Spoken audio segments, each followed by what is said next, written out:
Pauvre de moi, je suis là, debout, au milieu de ce grand magasin étincelant, envahi de lumière scintillante et du brouhaha des enfants excités.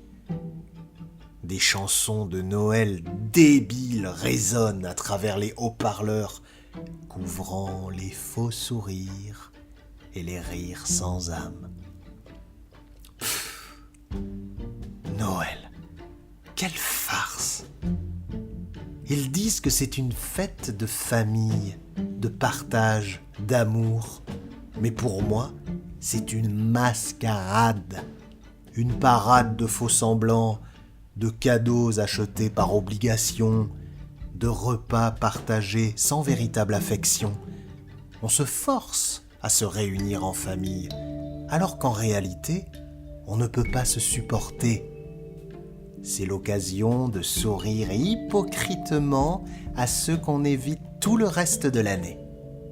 Et puis, il y a toujours cet oncle qui a trop bu et raconte des absurdités que l'on doit écouter sans fin par politesse.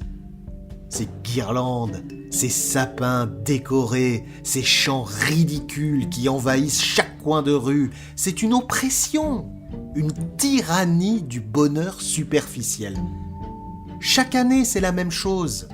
Une vague de consommation effrénée, une quête vaine de l'instant parfait, de la photo idéale à partager sur les réseaux pour prouver à tout le monde qu'on est heureux. Mais moi, je ne participe pas à cette farce. Je refuse de me plier à ce rituel absurde. Noël, c'est aussi un rappel cruel des absences, des souvenirs douloureux, des attentes déçues. C'est une époque de l'année où la solitude se fait plus lourde, où les blessures non cicatrisées se rouvrent. On nous dit de célébrer l'amour, mais c'est un amour conditionné, un amour de façade. J'observe cette folie collective avec un mélange de dépit, de tristesse et de révolte. Je me tiens à l'écart de ces échanges vains, de ces paroles creuses.